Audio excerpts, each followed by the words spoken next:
Hello and welcome back to The Diplomats, brought to you by diplomacybriefing.com.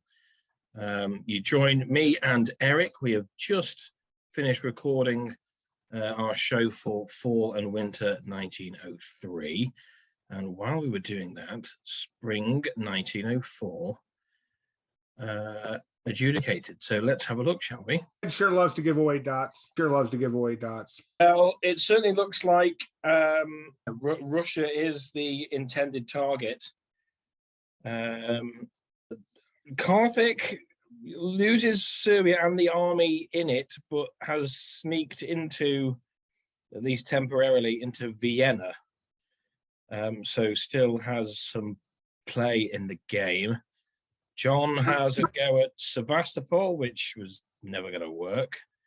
The convoy to Albania happens. Oh, Greg didn't convoy Wales to Liverpool. That would have been delightful. What he did was better. He did was better. He didn't even bother trying to move Wales. He didn't even bother trying to move it. He made a decision because then you risk blowing it up, right? Well, I mean, he'll either be able to move there or he'll be able to retreat there. So the only question is, if Ed's going to order Eddie to Yorkshire, do I want him in Eddie or do I want him in Yorkshire? And he went ahead and held.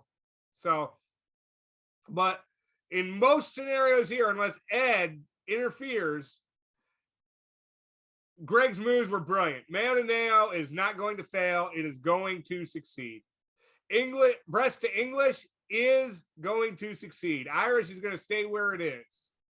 The army in Wales is going to either stay in Wales or end up in Yorkshire. You can take both here unless Ed decides to help. He can take both here. The only thing Jordan can do is Wales supports London hold. That's the only thing that he can do. And so Greg's got to play the guessing game. He knows that Jordan knows that the only thing available to him is to support London or to cover Liverpool. So does he support London or does he put one on Liverpool? You've got two units, two dots. One unit is in a position to support the other in a dot that matters. So to really be able to lock down all of the options, you need 5 units. You need 2 on London, 2 on Liverpool, and something to cut support. Greg has the option here. He has the possibility of getting 2, but he can only guarantee 1. If he guesses right, he potentially can get 2. Okay? So he, mathematically, he's looking at picking up 1.3 dots here. So, because he gets the other end of the 3/5. So yeah, 1.4. Okay, 1.4. So Greg is going to pick up 1.4 dots here. It's tough to call. I do not think that Ed will use North Sea to help Greg take both of them at once. I think that Greg is going to go take Norway. So yeah. So again, NAO is going to go round into Norwegian, you think? No. Oh, Ed's going to take Norway. Sorry. Yeah, I see. Mayo is gonna. I think Mayo supports Irish to Liverpool. Yeah. And then tough call. I don't think he can get both of those dots at once. When I first saw that, my initial response was, oh my God, he's going to get both those dots. No, he's not going to get both those dots. I think if the army was in Yorkshire instead of in Wales, that Greg would be able to lean on Ed to cut Yorkshire. But now that... Oh, sorry, English army, I see. Yep. But now that cutting he wouldn't have to cut, he'd have to lend support. For Ed to use North Sea to support London would mean giving up Norway. And I don't think that'll happen. Although Ed has shown himself to be very generous through this entire game. He's given away dots all game. He gave away Belgium. He just gave away Vienna. One of the more significant moves here is the bounce in Tyrolia. Was that an arranged bounce? I think it probably was an arranged bounce. If it was not an arranged bounce, that may mark the beginning of the end of Italian-German cooperation. Turkey doesn't get Greece, but he does get Serbia. He does get Serbia. And also, Ed is now in Silesia and Galicia, which means the only way to defend Warsaw is with Moscow and Ukraine. So Serbia can cut rum. Looks like John's finally going to get Sev. Unless Spencer says, Ed can have Warsaw. I'm not giving up Sev. And at this point, that wouldn't surprise me. That wouldn't surprise me. Got to defend against somebody. Yeah. Well, Turkey screwed with him all game. You screw with someone long enough, they just dig in their heels out of habit. And they will ignore affronts against them that are more egregious than yours because yours is longer lasting and more persistent. And I think here, based on what I've seen and the way Spencer has reacted to things, in a scenario where Spencer has to decide between using Moscow and Ukraine to defend Warsaw versus using Moscow to defend Sev and Ukraine to defend Rum, I predict is going to give up Warsaw and not care. Because, yeah, what Ed is doing to him is more egregious, but John has been offending him longer and more persistent. Is this board going to start shaping up, not in terms of style, but in terms of who are the big players? Like that Carthage semi-final. Quite some time. But that Carthage semi-final B ended up an FG against an IT. Is that just what we're going to have here, do you think? No, Italy and France are never going to fight. Italy and France are never going to fight. And because of that fact, I think Germany has put himself in a strategic, not necessarily a tactical. Tactical right now, they're fine tactically. But I think long-term strategically, I believe that Greg is in a superior position to Ed. Because Greg has a very solid friend in Italy. Well, Italy, and with Ed having just turned on Russia, who's Ed's friend other than Greg? Well, yeah, I mean, it was Russia, but it doesn't look like that anymore. Greg and Ed have to fight. They're the two biggest kids on the block. But if it is a race between France and Italy, presumably, and assuming they both want to win this. Do you mean France and Germany or France and Italy? No, France and Italy. If they end up racing, the one who's behind is going to have to turn on the other, surely. I don't think so. I think that Greg has tons of growth opportunity. He's going to pick up Liverpool, pick up London, right? He's then going to have an advantage position over Ed. He's not going to worry about it. It'll come down to a race, I think, between Greg and Krill. Yeah.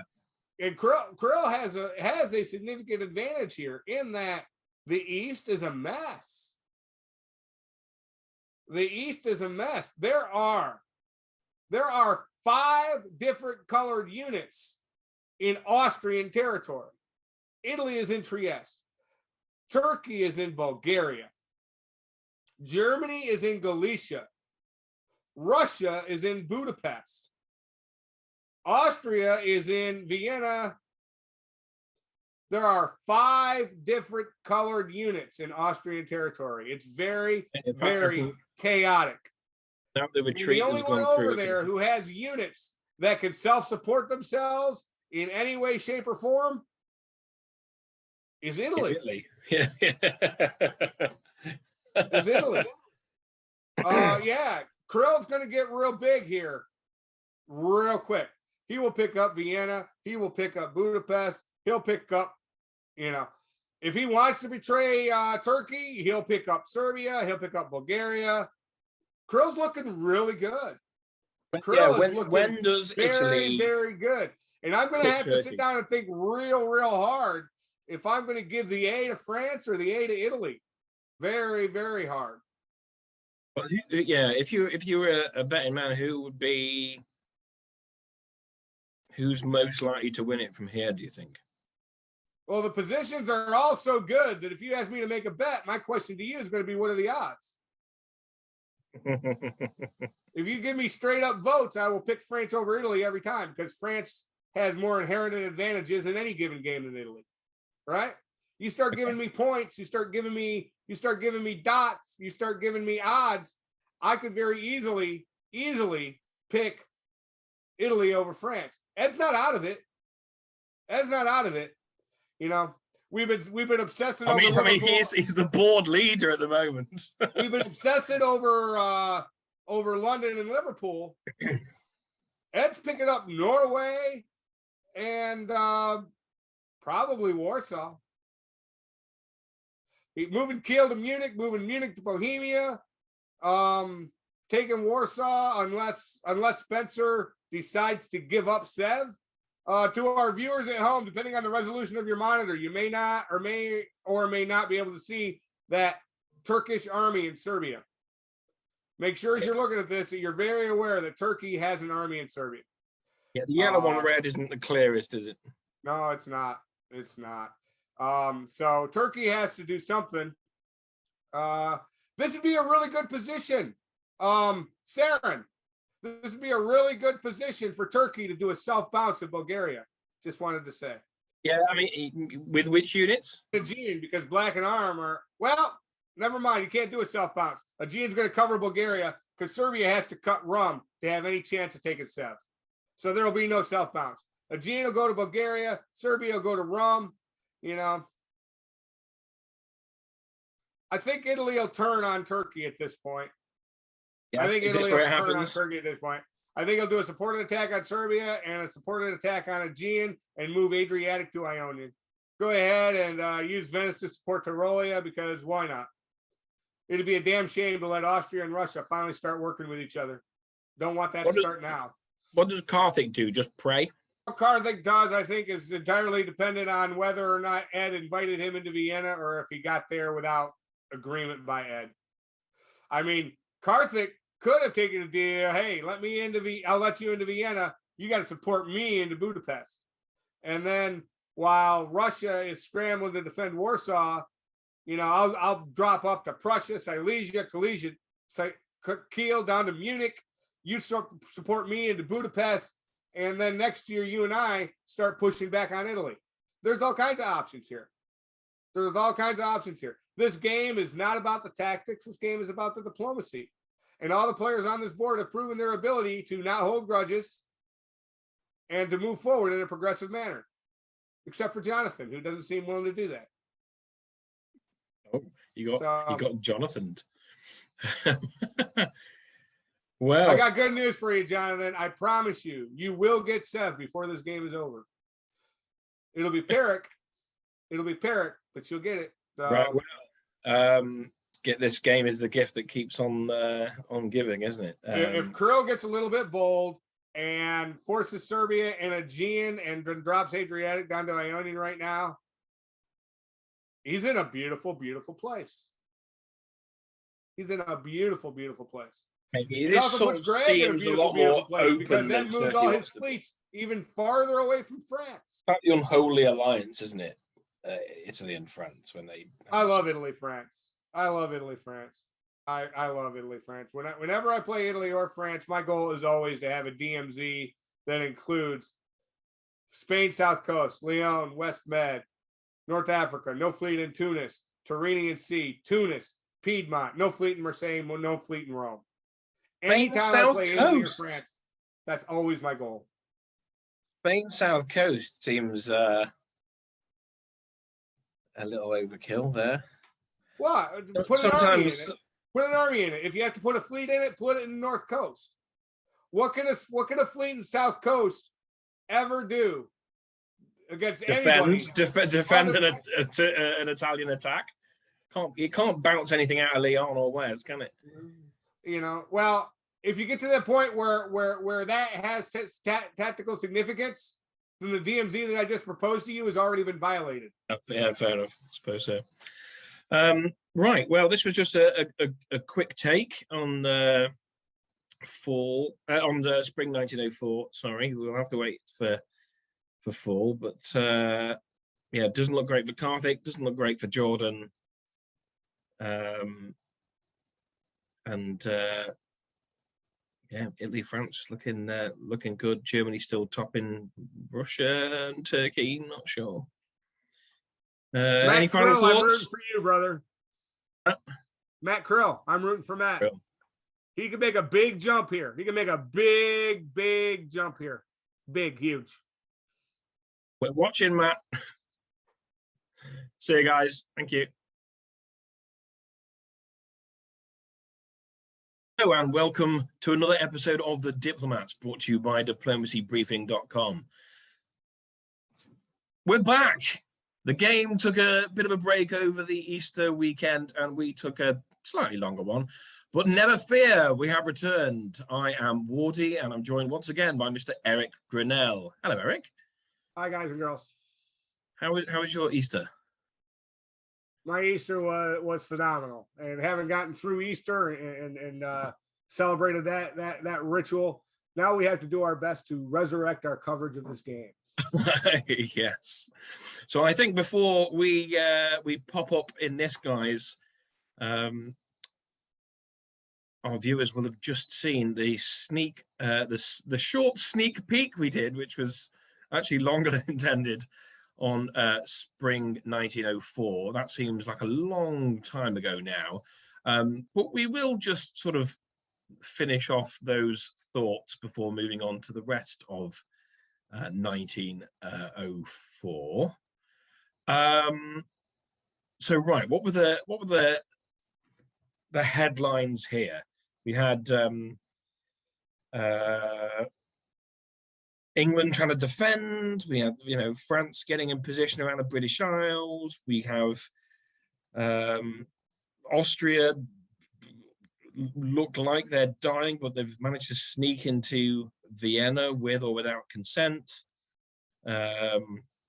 Russia's on the offensive, and the IT are still doing their thing. What leaps out at you now we've had a bit longer to digest these moves?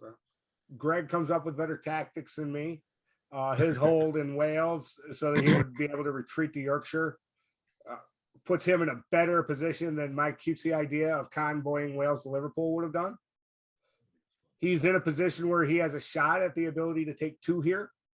And if he had done what I said, he would not. So he's smarter there.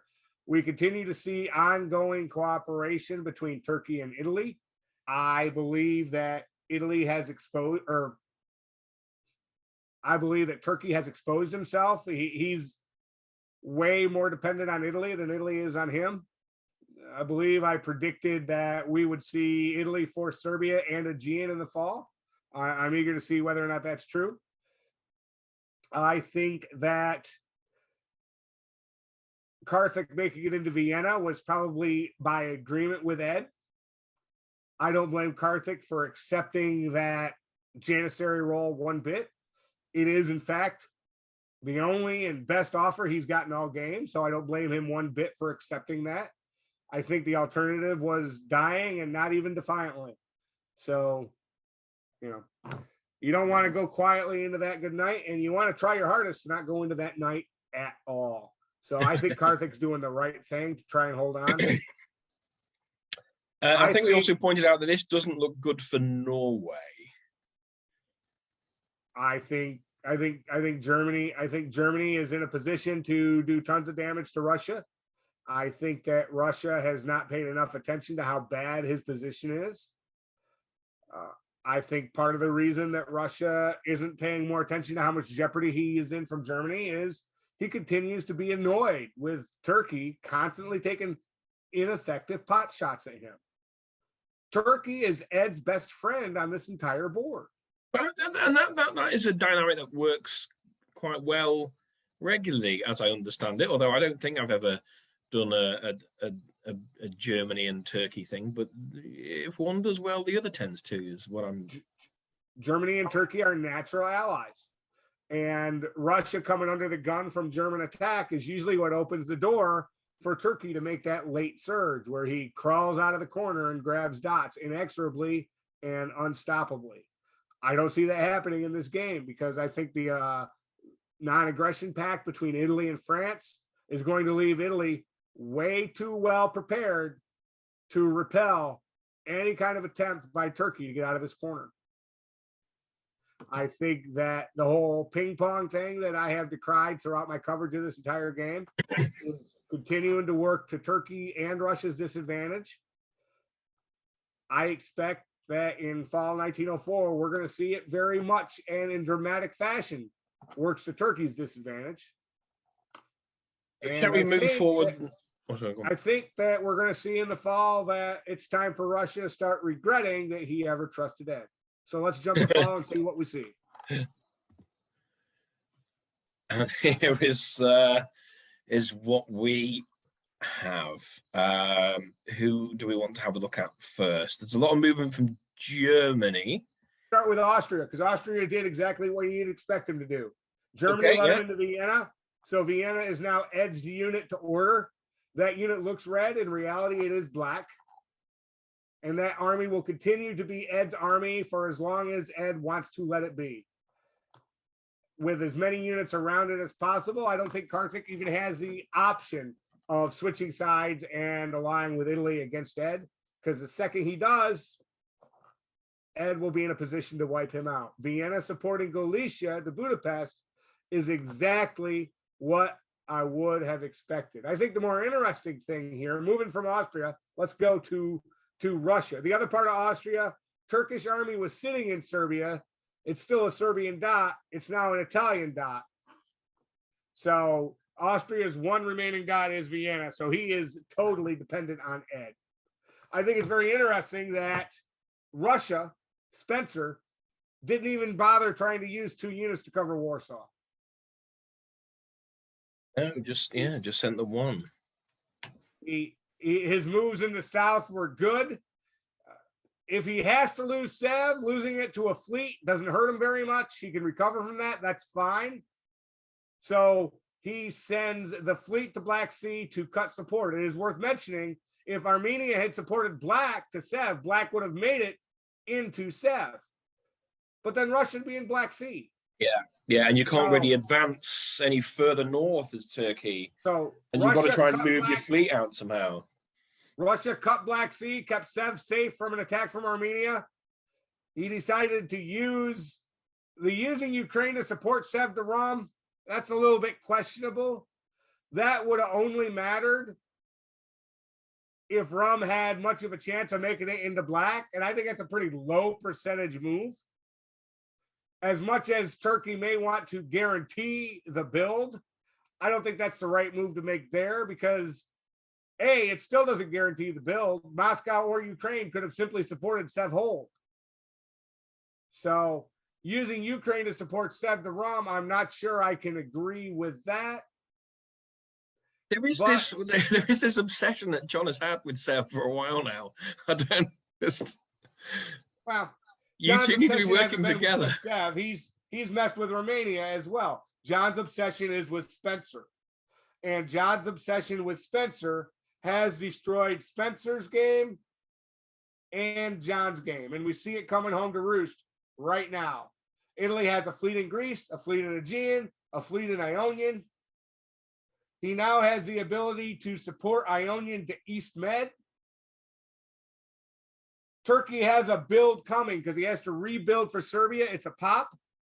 He has 3 dots and has 4 dots and 3 units because Aegean makes Bulgaria south coast. So he's going to be able to drop a fleet. What should Turkey do here? Because these moves tell me that John wasn't expecting this attack from Matt. I think, and yet with that convoy to Albania last turn, that sort of suggested that something was amiss. What if you're Turkey? How do you, and you know this is going to happen? How do you defend this, and how far away are these moves from it? Turkey was praying, hoping on one more turn of good graces so that he could get enough builds that he'd put units down that would make him able to defend against the stab and thereby discourage the stab and cement the alliance. And he's not wrong. If he'd been left alone for one more season, that's exactly what he would have gotten. But this was a good time to stab for Krill. Matt Krill is smart. Matt Krill knows that too, which is why he stabbed. It'll be interesting to see what Matt does with his builds. He has 7 dots and 6 units. He has 1 build. It'll be interesting to see if he builds a fleet or an army. Does not need any more fleets to finish off Turkey. However, the 3 fleets that he has are all needed to finish off Turkey. Without a fleet build, he will not have anything to leave in the backfield to hold France honest. So yeah, if France puts down a fleet Marseille here, then that's trouble for Italy if he doesn't build a fleet. Yeah. Build fleet Marseille to Lyon, Irish to Mayo to West. Yeah, and France is going to have more builds coming, I would assume, because Ed's going to give him something, because that's what Ed does. So, yeah, I would hope Matt Krill would build a fleet just because he's got to have something in his backfield to hold Greg honest. But he's also got a very big Germany to be afraid of, and he's most likely, I think, to build an Army Venice. He's much more likely to build an Army Venice. It's too bad he used Albania to support Trieste to Serbia. If Trieste had supported Albania to Serbia, that also would have succeeded. And then for sure, Matt would be able to build a fleet. I understand why Albania supported Trieste to Serbia. It's because it is the uncuttable support. And it is the right move to make for that reason. But it puts Italy in a position where he's doing what, as Turkey, I always point out to people attacking me as Turkey, is the big problem with attacking Turkey. Matt's gonna shove all those units in the corner to kill Turkey, and then they're gonna be too far away to ever get back to the front in time to get him any other gain whatsoever before this game ends in 1910. Head towards Iberia. So, but then again, if he was to get armies down from here, then maybe France and Italy are just racing to St. Petersburg or something. I think Italy's got an amazing position. So I'm not going to fault him for it. I'm going to give him a good grade. It's too bad that it's way too bad that Trieste is sitting in Serbia instead of Albania. Looking over in the west here, Greg and Ed continue to trade dots. So, yeah, the name of this episode needs to be Care Bears Chapter 2. The Care Bear marches on. So, well, we very sadly we lose Jordan here. He uses his dying energy to tell Germany to go to hell, Gland. True diplomacy player style, Jordan. You're very much a professional. He could have That's held. How a professional ends the game, telling so and so to go to hell. That is exactly what you're supposed to do. Maybe just feeling he could have held London here, but maybe he just thought this is the only correct response. The irony here is that if he had supported London, the only player it would have hurt was Ed. Because Ed only made Belgium because Belgium made London. Belgium making London did nothing for Greg because Ed just took Belgium back. Now, Greg gets a build for Liverpool, but as relates to London and Belgium, the only one who gained anything out of that transaction was Ed. This is like, what can Jordan do? Like the last year, he was like, "Oh, I'm gonna make sure that Greg doesn't build," and he's been gifted Belgium, and now he's saying, "Oh well, I don't care if Greg picks it up as long as I tell Ed to go screw himself," and he's been gifted Belgium back. It's funny to everybody but Jordan. It's also not funny to me because I felt that way too many times. I'm too sympathetic to Jordan here. Talk to me about this. Might be just inconsequential. I don't know, but talk to me about Edinburgh to Norwegian Sea. Is that just to stop Norway from retreating forward? I think so. I think it's interesting with Ed and Greg playing Care Bear everywhere else. I'm kind of surprised that Germany took Norway from Sweden. He could have taken Norway from North. So yeah, I mean that would put him out of position. Why leave the North Sea? Actually, what would have been nice is London tapping North. Pardon? London tapping North would have been quite nice. Would have been, yeah.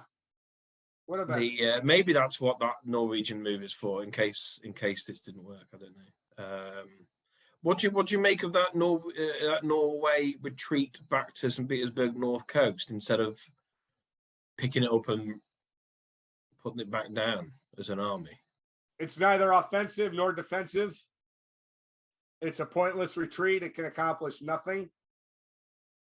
Russia cannot hold St. Petersburg against an offensive from the west. Germany is already in Norwegian and ready to move to Barents. And within 2 moves, Germany can be in position to have uncuttable, undefeatable support into St. Petersburg. I'm surprised. I'd have been tempted to take it off an either army or maybe even Fleet South Coast. Let's count dots here. Let's count dots. Russia has his home centers and Rum. So he has 5 dots. He currently has 5 units.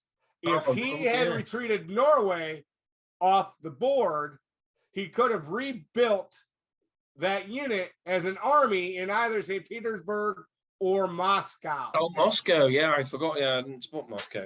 Yeah. If I were Spencer and I were facing this board, I'd be reaching out to Ed and I'd be telling Ed, you know, I could retreat to Skag and I could screw with you and I could type your units and I could slow you down. Here's my deal to you. Here's what I propose to you. I'm going to retreat off the board and build an army Moscow because screw John. That's why. What I would like from you in return, Ed Sullivan, is please take St. Petersburg with a fleet. He would tell me yes, and then he'd go take it with the army anyway. Maybe that's why he's taken Norway from Sweden, and so the army can go in. If he took Norway from north, then Sweden would be able to move to Finland. So yeah. It's a 6 of one, half dozen the other. It's a 6 of one, half dozen the other. So I think the main reason we saw it the way it is because it keeps a fleet in the North Sea.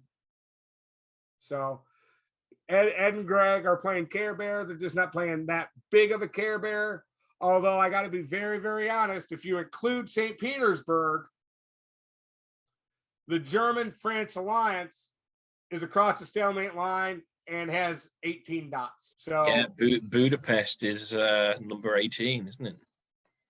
I'm not even looking at that. I'm just looking at English home, French home, Iberia, low. That's 10. German home 13. Scandinavia 16. St. Petersburg 17. So, and Ed is already down into Budapest and Galicia. So they're way over the stalemate line. And if Greg and France do not make the decision to fight each other, this game is over. So we have to see the French-Italian alliance roll out soon, because if Greg's plan is to try to outrace Ed Sullivan, he has given Ed Sullivan a 3-dot head start. Yeah, and if I go forward here, beat Ed Sullivan in a race if you give him a 3-dot head start. So something here has to shake up very soon. We're not seeing it with these builds. So in some ways we are seeing it with these builds, I guess, because Greg did not build a fleet in Marseille. Greg did not build a fleet in Marseille. So he is protecting his ability to have a France-Italy alliance versus Germany. But if that France-Italy alliance does not start coordinating very, very soon in an effective manner, it is going to be too late. Okay, so whose position do you like? Russia has shown a willingness to tolerate Ed's indignities here. If Russia continues to tolerate this and doesn't make aggression against Ed, I don't think that France, Italy have any chance to push Germany back at this point. So I think that's the most diplomatically important thing on the board. Ed has to manage the need to get growth out of Russia, because that's where his available growth is, while still keeping much more growth. Is 10 dots enough? I think 10's won it in the past. Very possible. I don't think like that. My mental math is always looking for 18. That may be why I see 18 so rarely.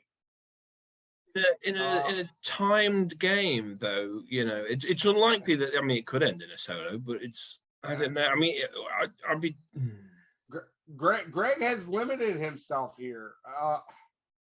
His ability to close the gate on Ed is very limited at this point. His big saving grace is that Ed has no armies on the island, but Greg has to bring that army London right back home to Picardy. Ed built a fleet in Berlin. I don't think that fleet in Berlin is going to go up and aid in the attack on St. Petersburg. It's not needed. So that is going to make sure that he doesn't lose any ground in the Atlantic. Greg is losing his window of opportunity to find chinks in Ed's armor. It'll be very interesting to see the spring move. Spring's already posted. I haven't looked at it because I wanted this to be a genuine review. I'm very eager to see if the Care Bearer parade marches on, or if Greg decides to try and make an honest game of this. And I got to be honest, I based on what I'm seeing, I'm not sure I could see that Greg is setting himself up to give any honest opposition to Greg's dominance of this board. You think Ed is in the best position and Greg had better pull his finger out? We're going into 1905. The game is half over. If Greg was going to play Care Bear with Ed, he needed to use diplomacy to keep the dot count more equitable. 10-7 is an unfair advantage to the benefit of Ed, especially when Ed has armies all the way in Silesia, Galicia, Budapest, Fleet Norwegian. France has no advanced units to compare against that. Yet, presumably, he gave Ed Belgium by agreement. So had he not have done that, Germany would still be ahead, which is fine. But like 9-8 is a lot different to 10-7. 9-8 is a lot different than 10-7. You're correct. We're not talking about 9-8. We're talking about 10-7. And is there something therefore that Ed picked up that Greg wasn't expecting him to pick up? Probably Budapest. And Ed losing Vienna and not gaining Budapest probably looked very appealing to Greg. I wouldn't be surprised if Greg is regretting this. The problem here is if Greg does regret it, because of his build of Army Marseille and his need to convoy London back to Picardy to close the gate against Germany, Greg doesn't have a lot of options here to do something about that regret. Well, I mean, he can get in position to take Edinburgh, although you'd perhaps anticipate that was due him anyway. That's partly why Ed moved out. He's got 2 on Belgium, although if North Sea can support hold it. I don't know. It doesn't seem like a very effective stab. I think we'll see come spring, but I think we've covered all the moves here. Yeah, let's talk about grades. Okay. Ed has the A by a mile. I remember thinking in the spring that if Italy attacked Serbia and Aegean, which is exactly what he did, that I'd feel very good about Krill's situation and he'd get the A. But what Ed has pulled off by advancing all those armies into the east, no threat whatsoever to Munich, sitting in Budapest, has the ability, if he wants to drop down into Bohemia and Tyrolia. Ed is by far advanced farther across this board than any other player. He has the most options available. He has the most ability to use his units where they are to conduct effective diplomacy with other players. Ed by far has the best accelerated position. He also is closest to having a position that represents something resembling the ability to support a stalemate line. So Ed gets the A. France and Italy are very, very similar. Ironically enough, with the exception of Edinburgh, Italy has more units in position that can do anything against Ed than France does. I know I do my curb. I'm not gonna give either of these gentlemen a C. They're both getting B's. I'm gonna give Matt Krill a B+, and I'm gonna give Greg a B-. I think Greg has played Care Bear far too long, far too long. Karthik gets the D because he's still alive. Well done. Yeah, I mean that's no mean feat, and from the position he was in to not be first out is yeah. Russia and Turkey are getting the C's. I like Russia's position more than I like Turkey's position because he's still got 3 armies in the middle of the board.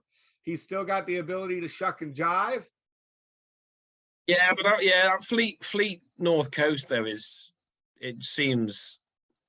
I would have retreated that off the board and built Army Moscow, but I'm going to give Russia a C+, and I'm going to give Turkey a C-.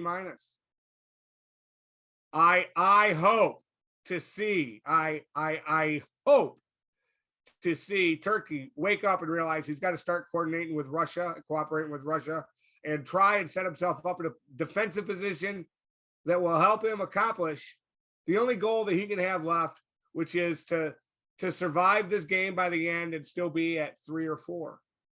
I don't see a better outcome than that for John. I just don't. It would need something big to happen in the West and pull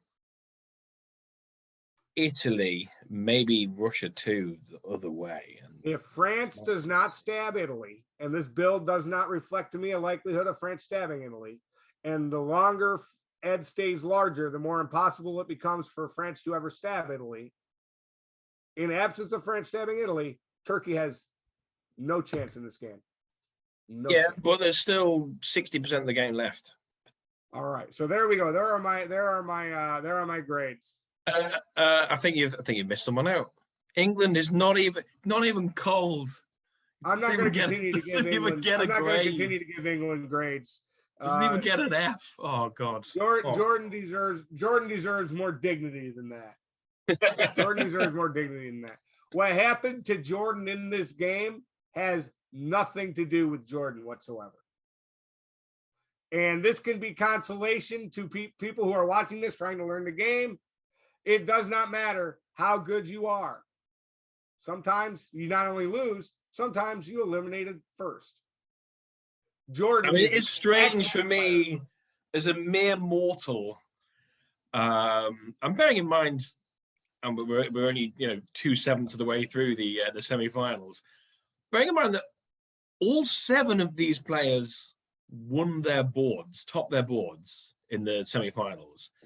These are all fantastic players. It's strange for someone like me to see these far superior players in some circumstances struggling a little bit. It's like, oh, they are human after all. Karthik made a mistake sending armies to Tyrolia and Bohemia instead of leaving one in Budapest to make sure that he kept the AR going. And that's on him. John's bad play.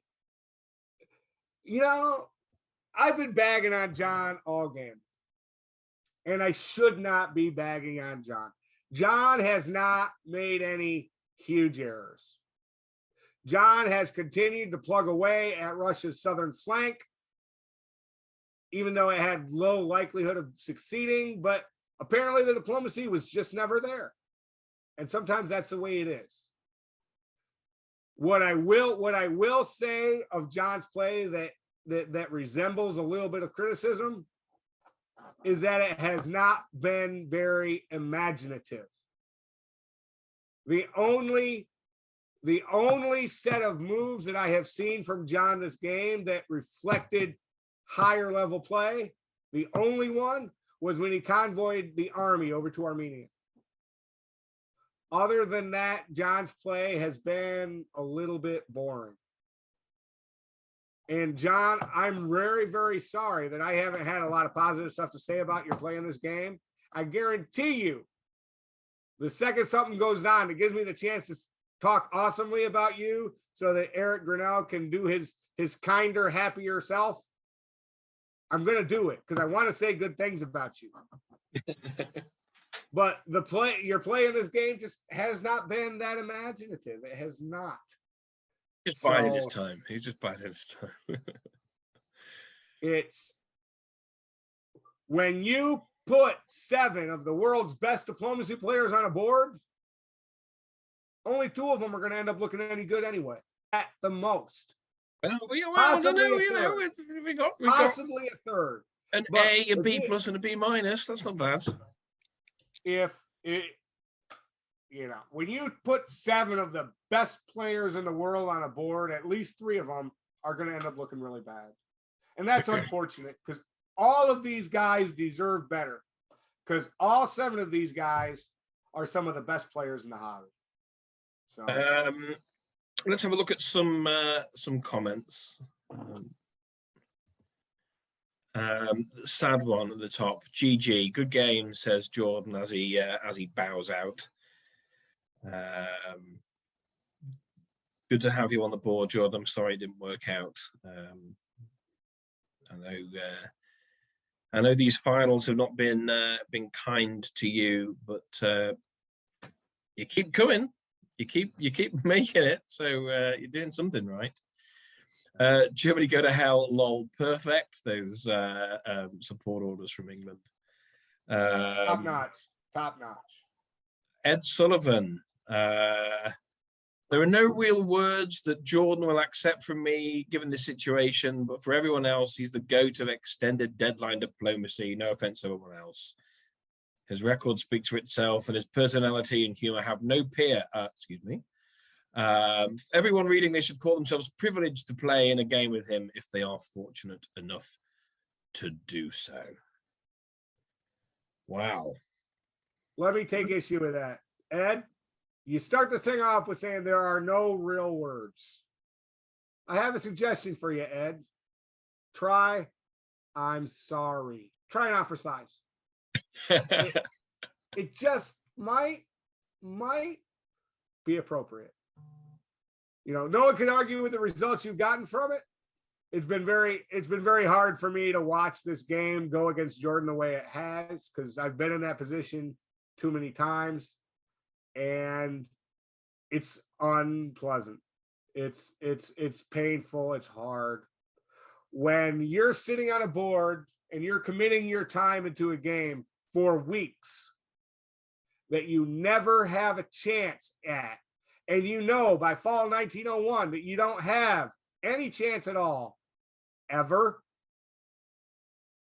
Not because of anything that's going on that board, but because of the dynamic that's going on between the players on that board. That's unfortunate. That's unfortunate. And something to get off your chest there, Eric? Say again? Something to get off your chest? Well, Jordan is much luckier than me. And luck really is not the right word because it has to do with his superior skill. This does not happen to Jordan all of the time because he has good enough relationships in the hobby that it does not. There are players in this hobby, and I am one of them, that gets done on this board, what got done to Jordan, over 50% of the time. I get ganged up on and thrown out of a game without any chance to do anything about it diplomatically more than 50% of the time. And there is a long list of people who will happily come on this YouTube channel and tell me why it's my fault and I deserve it. I will never persuade them to the contrary. And how they make me feel does not matter to them and does not matter to the hobby. And I've earned that, and that's fine. But the people who do that to me are every bit as nasty to me as they accuse me of being to the hobby at large. But that's what this game is made for. So indulge yourselves and enjoy, ladies and gentlemen. So what you're saying is, see how Jordan likes to try it on for size. I believe I said it in the Discord. I believe I said a similar thing in text in Discord. And I believe at the end of it, I said, Jordan, welcome to the other side of the tracks. He does respond to Ed. Oh, God, please. I accept no positive comments about this game. I may as well have not been there at all. Please confine your discussion to the players themselves. Jordan. Oh, come on, Conk. Compliments to Jordan on this. Compliments to Jordan on this. Y'all just heard my little diatribe, right? And my little diatribe had a fair dose of poor me in it. Okay? Look at Jordan's comments. Jordan's comments have no poor me anywhere in them. It is nothing but self-deprecation. He's self-effacing. He's humble. He's self-critical. He owns his own loss as his own loss. And that's one of a list of probably about 30 reasons why he is popular in the hobby and I am not. Congratulations to him for having so much class. Yeah, well, you know, he keeps playing in these finals, so it's just a final hurdle. I mean, some of us can only dream of making it there, right? Superstition, who has been on with us previously. Well, I do consider Jordan one of the greatest. I think he was kicked while he was down for no real strategic value. Fear only goes so far on a board this strong. Pez de Mer, we appreciate in the season 5 finals how dangerous a Jordan still alive at the end of the game can be. This is a credit to him. I need to do my brush up on my Nexus history. I shall have to go back and have a look at season 5. Jordan responds to that. He said, "Well, unless you fear me on 2 more than me on 2 more than you fear our friend Ewok." That's Greg in France. From this position, I suppose. I'd have loved to be a great helper if anyone wanted one. Clearly, he did make some diplomatic plays that didn't come off then. But enough about me, really. Lots of game left to play. That is true. Getting eliminated early is the next best thing to winning. Way less time and stress than the other losers have to endure. Says by a mile made the most wise statement in this entire podcast. That is the ultimate truth. Way less time and stress wasted. Outstanding. If you're gonna lose quick. Don is entirely correct. And Sarah, and Ed has a rule that if he betrays someone, he doesn't stop until they're dead. Not that will only be any consolation for Jordan. I do think more favorably about the German line than comment Pez made. Yeah, what do you make about that? If you stab someone, make sure they're dead, or can you get the old band back together? According to Sarah and Ed, is make sure they don't die. Maybe that's because he can't look them in the eye anymore. He wants them not around, or maybe he's just worried if he keeps them alive, maybe it'll come back to haunt him later. The problem is so many vassals don't want to stay vassals. So many vassals come to you and say, I'm devastated, I'm destroyed, I'm never going to be anything. Let me help you. Okay, I'll help you. And the second you need them, now they want restitution for the injustice that you committed against them. They need a Karthik or Riaz, clearly. So, Bradley Grace, can we just appreciate how good of a game this really has been for the spectators and commentators, I've got to say. I know I'm paying attention every time a turn goes through. Jordan, there's always next season, right? I wish I was good enough to make the finals. You seem to make it every time you try. Here. And some things about the board generally, superstition. Yeah, I think Germany could have helped force disband the French army and let France and England stall for a few years while he set up the Russian corner. Now Germany is headed for a tough balancing act. Domino effect. Turkey gave Austria a dominant position. Austria gave Russia a dominant position. Russia gave Germany a dominant position. Germany gave France a dominant position. I doubt France is giving anything up. And Tarsia, Russia replies, it goes to Italy next. We all agreed to it before the game got going. There is this, superstition says domino effect. Like they're almost taking it in turns to have their time at the top. You still like Germany? I'm not sure I share Keith's opinion that Greg's position over Ed is that dominant.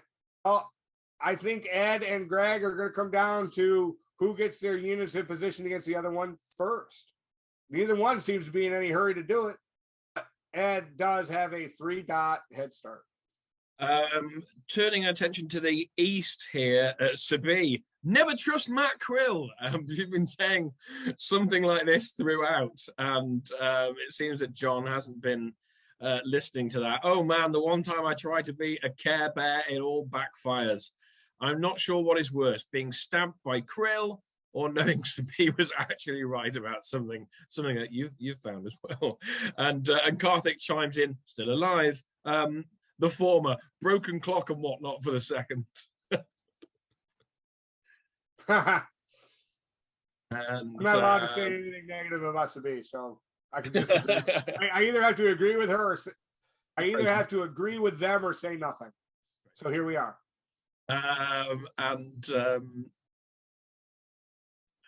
Looking about this French and German position, Ben says, so do people think France need to do something about Germany now to keep having a chance to top, or should they, or that they should turn south? So Ben's sort of on your sort of line of thinking. Would think that France has got to be a bit more proactive here. Superstition saying Italy and France built armies. There's no explicit animosity with those builds. France will pressure the north most likely.